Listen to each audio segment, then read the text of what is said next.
La figura de Black Bolt plantea una paradoja incómoda desde el primer contacto simbólico. Un rey que no puede hablar gobierna una sociedad fundada en la obediencia absoluta. La pregunta no es si su silencio es una limitación o una virtud, sino qué tipo de comunidad puede crecer alrededor de una ausencia tan cargada de significado. En Attilan, el silencio del líder no es vacío, es una presencia constante que ordena, condiciona y disciplina. No escuchar la voz del rey no libera a sus súbditos, los obliga a interpretarlo todo. Cada gesto, cada mirada, cada mínima decisión se vuelve susceptible de ser leída como mandato. El poder deja de ser explícito y se vuelve proyectivo. En términos psicológicos, el silencio no reduce la autoridad, la amplifica, porque donde no hay palabra, hay imaginación. Y donde hay imaginación, aparece el miedo. En múltiples etapas de Fantastic Four y los Inhumanos, la comunidad inhumana no parece debatir el poder de Black Bolt, sino administrarlo como un hecho natural, casi biológico. El problema es que una autoridad incuestionable no necesita justificarse, y cuando no se justifica, tampoco se revisa. Así, el silencio del rey empieza a funcionar como una estructura política. No comunica, impone, y esa imposición genera una tensión constante entre orden y represión que nunca termina de resolverse. El silencio de Black Bolt no es solo físico, es simbólico. No se trata únicamente de que su voz sea destructiva, sino de que la palabra misma queda desplazada del centro del poder. En Attilan no gobierna el discurso, gobierna la contención. Esa contención se vuelve ejemplo moral. El líder ideal es el que se calla, el que no explica, el que no negocia. Pero toda comunidad necesita relato para pensarse a sí misma.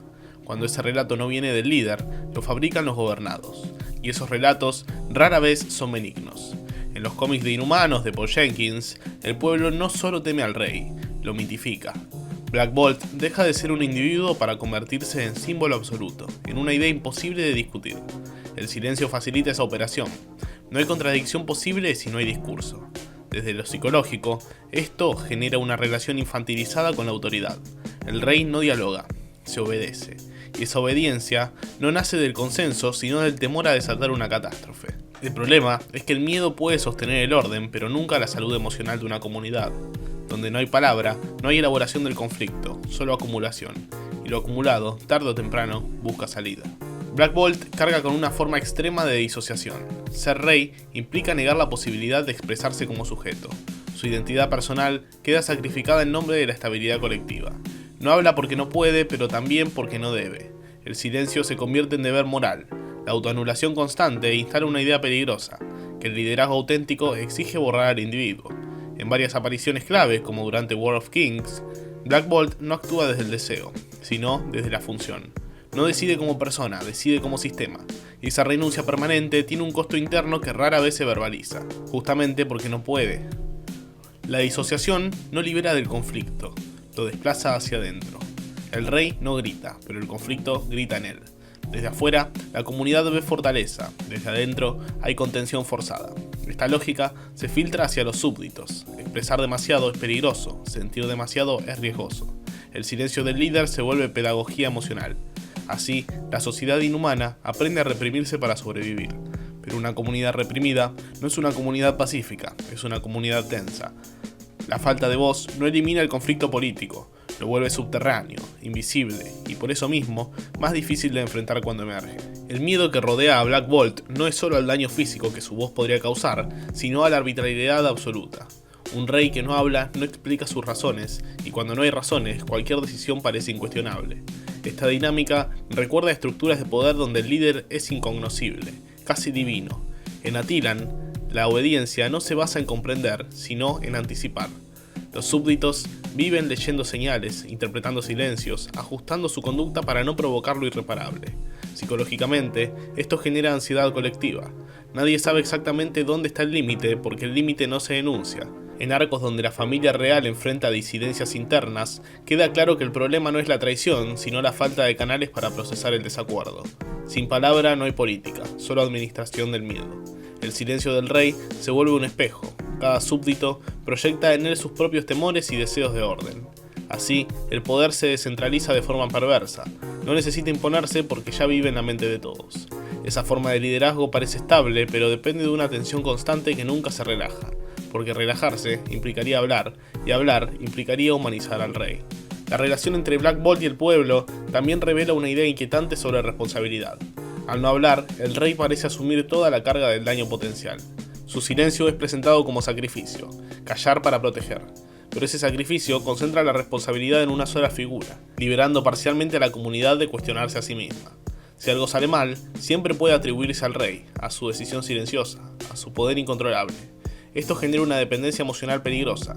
La comunidad no aprende a gestionar el conflicto, aprende a delegarlo. En los cómics, esta delegación se vuelve evidente cuando surgen crisis que requieren participación colectiva, pero todos esperan la señal del rey. El problema es que el silencio no educa, condiciona. No forma ciudadanos, forma seguidores. Desde una lectura psicológica, Black Bolt encarna la fantasía de un líder que absorbe toda la culpa para que el grupo no tenga que hacerlo. Pero esa fantasía tiene un costo, impide el crecimiento ético de la comunidad. Sin discusión, no hay maduración. Sin palabra, no hay responsabilidad compartida. El silencio protege a corto plazo, pero erosiona la capacidad de la sociedad para pensarse como algo más que un conjunto de súbditos obedientes. Black Bolt también funciona como símbolo del miedo al error irreversible. Una palabra mal dicha puede destruirlo todo. Esa lógica atraviesa su figura y se filtra hacia la cultura inhumana. Hablar se vuelve peligroso, no solo para el rey, sino como concepto. La palabra deja de ser herramienta de construcción y pasa a ser amenaza. En varias historias centradas en Attilan, se percibe una cultura donde el control emocional es valor supremo. No se celebra la expresión, se celebra la contención. Pero reprimir no es lo mismo que resolver. Desde lo psicológico, el miedo al error absoluto paraliza. Si cada decisión puede ser catastrófica, la inacción parece más segura. Black Bolt encarna ese dilema llevado al extremo. Su silencio no es prudencia, es supervivencia. Pero una sociedad que vive en modo supervivencia no vive, resiste. Y resistir permanentemente desgasta. La tensión nunca se descarga, el conflicto nunca se procesa, solo se posterga. El rey sin voz se convierte así en recordatorio constante de que cualquier desliz puede ser fatal.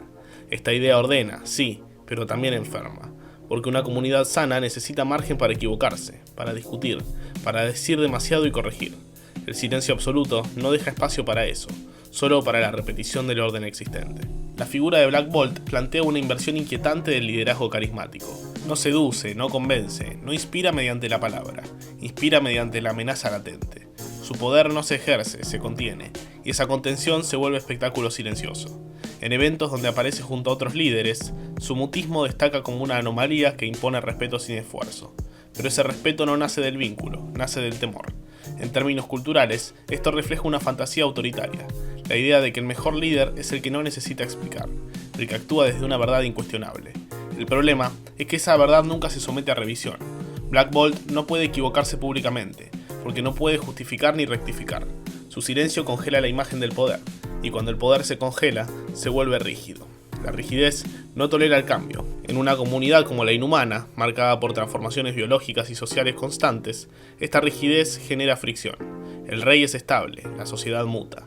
Esta tensión crece, el liderazgo mudo puede sostener el orden durante un tiempo, pero cuanto más cambia la comunidad, más insoportable se vuelve la falta de diálogo. Y ese conflicto queda siempre latente, sin encontrar salida clara. Desde una lectura más íntima, Black Bolt representa el miedo a decir lo que no se puede decir. Su silencio no solo es imposición externa, es autocensura permanente. Cada pensamiento debe ser filtrado, cada emoción contenida. Vivir así implica una vigilancia constante de uno mismo. Psicológicamente, esto genera una identidad fragmentada.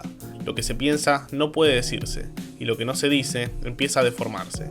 En los cómics, su relación con Medusa funciona como un espacio donde el silencio se vuelve casi insoportable, porque incluso en la intimidad, la palabra está prohibida. El rey no puede bajar la guardia, no puede ser solo Blackguard, siempre es Black Bolt.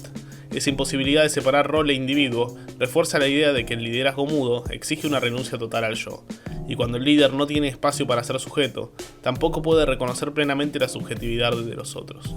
El silencio no solo lo aísla, también lo distancia emocionalmente de su pueblo. Gobierna desde arriba, desde lejos, desde una altura simbólica que impide el contacto real. La comunidad lo venera, pero no lo conoce. Y no conocer al líder implica no poder identificarse con él, solo temerle o idealizarlo. La pregunta central vuelve entonces con más fuerza. ¿Puede existir una comunidad sana fundada en el silencio del líder? La experiencia de Attilan sugiere que el silencio puede organizar, pero no cuidar. Puede imponer orden, pero no generar confianza. El miedo es eficaz, pero frágil. Requiere ser renovado constantemente. Cada generación debe volver a aprender a temer, y ese aprendizaje no construye ciudadanía, construye sumisión. En los cómics, donde la sociedad inhumana entra en contacto con el mundo humano, esta diferencia se vuelve evidente. El conflicto no es tecnológico ni cultural, es comunicacional. Los inhumanos no saben cómo negociar porque nunca lo hicieron. Su rey no habla, y ellos aprendieron a no preguntar. El silencio del líder se vuelve herencia política, y esa herencia pesa, porque una comunidad que no discute no desarrolla anticuerpos contra el abuso. Todo depende de que el rey sea justo, pero ¿qué pasa cuando la justicia no puede explicarse? La tensión queda abierta. El liderazgo mudo funciona mientras el líder sea perfecto, y ningún individuo puede sostener esa carga sin fracturarse. Black Bolt es el centro de un sistema que exige silencio para sobrevivir, pero ese mismo silencio impide cualquier evolución real. Black Bolt no es solo un personaje trágico, es una advertencia simbólica. Representa la tentación de creer que el conflicto desaparece cuando se elimina la palabra. Pero la palabra no crea el conflicto, lo revela. Al silenciarla, solo se lo oculta. El rey sin voz parece fuerte porque no duda en público, pero la duda no desaparece, se interioriza. Y una comunidad que no ve dudar a su líder, aprende a negar su propia duda. El resultado es una sociedad ordenada pero emocionalmente rígida, funcional pero frágil. Black Bolt sostiene ese equilibrio a costa de sí mismo, cargando con una responsabilidad absoluta que nadie más comparte del todo. Y esa carga no se aligera con el tiempo, se vuelve más pesada, porque cada silencio refuerza la expectativa de que el próximo también será soportado. El liderazgo mudo promete estabilidad pero se alimenta de una tensión constante que nunca se libera. La pregunta no se responde fácilmente. Tal vez el problema no sea que el rey no hable, sino que nadie más puede hacerlo en serio. Y mientras esa estructura se mantenga, la comunidad seguirá funcionando, sí, pero siempre al borde de una fractura que no encuentra palabras para nombrarse.